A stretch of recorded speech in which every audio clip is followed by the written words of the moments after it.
अरे बिद्दू, आज घर में बहुत काम है। आज तुझे स्कूल जाने की जरूरत नहीं है। लेकिन दादी, आज तो स्कूल में मेरा टेस्ट है। अरे एक दिन स्कूल नहीं जाएगी तो ऐसी कौन सी तेरी कलेक्टर की पढ़ाई छूट जाएगी। वैसे भी मैं देख रही हूँ आजकल तो बड़ी ढीठ हो गई है। अपनी दादी की बातें सुनकर बिंदु नाराज हो जाती है। तभी उसकी माँ कहती है, अरे बिंदु, इतनी छोटी बात पे मुंह फुलाने की क्या जरूरत है। दादी बिल्कुल सही कह रही हैं। लड़कियों को तो घर के काम काज सीखना चाहिए। अरे बहू, रमेश के लाड़ प्यार ने इसे बिगाड़ रखा है। कम से कम तू तो मेरी बात समझती है। अच्छा, मेरी पूजा का समय हो गया है, मैं पूजा करने जा रही हूँ। इतना कहकर रमेश की माँ वहां से चली जाती है। इस तरह बिंदु की दादी और माँ दोनों अक्सर उसे घर के कामों में ही उलझा कर रखते थे। कुछ दिनों के बाद राजू और बिंदु के 10वीं के रिजल्ट्स आते हैं। दोनों बच्चे दादी को अपना अपना रिपोर्ट कार्ड दिखाते हैं। शाबाश मेरे लाल, तू तो बड़े अच्छे नंबरों से पास हुआ है। तभी बिंदु कहती है, दादी मैं भी अच्छे नंबरों से पास हुई हूँ।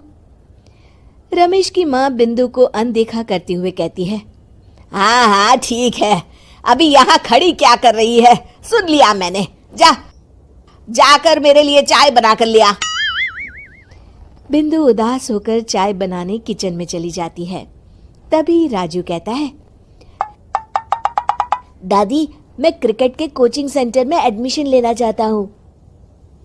अरे वाह राजू बेटा, ये तो तूने बड़ी अच्छी बात कही। तू कल ही अपना एडमिशन करा ले, जितनी भी फीस होगी मैं दे दूंगी। अरे एक दिन मेरा पोता विराट कोहली बनेगा। इस तरह अक्सर रमेश की माँ अपनी पोती बिंदु के साथ दुर्व्यवहार करती थी। कुछ दिनों के बाद रमेश की माँ और उसकी पत्नी दोनों सास बहू मिलकर राजू का एडमिशन अच्छे स्कूल में करवा देते हैं, लेकिन बिंदु का एडमिशन नहीं करवाते। इस बात से नाराज होकर बिंदु अपनी दादी से कहती है, लेकिन दादी मुझे भी आगे की पढ़ाई करनी है। अरे क्या करेगी आगे की पढ़ाई लिखाई करके, हैं? आज से ये पढ़ाई का भूत अपने दिमाग से उतार दे। इतना कहकर रमेश की माँ वहां से चली जाती है। उस दिन के बाद से बिंदु की पढ़ाई हमेशा के लिए छूट जाती है और उसकी दादी उससे घर के सारे काम करवाना शुरू कर देती है।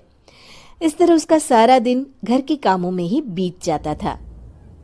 कुछ दिन बीत जाते हैं और एक दिन रमेश छुट्टियों पर घर आता है।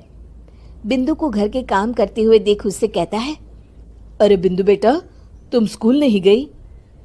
पिताजी, दादी ने मेरा एडमिशन कराने से मना कर दिया है।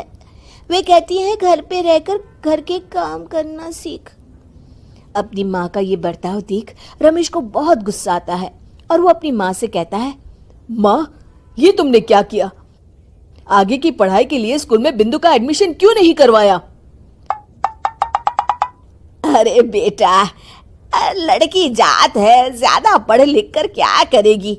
वैसे भी शादी के बाद तो इसे घर के ही काम करने हैं ना। तुम किस जमाने में जी रही हो माँ? अगर कल्पना चावला के घर वाले भी तुम्हारी सोच के होते तो क्या वो पूरी दुनिया में हिंदुस्तान का नाम रोशन कर पाती? इसका स्कूल छुड़वाकर तुम इसका भविष्य बर्बाद कर रही हो, लेकिन मेरे रहते ऐसा नहीं होगा। बिंदु बेटा, कल ही तुम्हारा एक अच्छे स्कूल में एडमिशन करा दूंगा। तुम जितना चाहे उतना पढ़ो।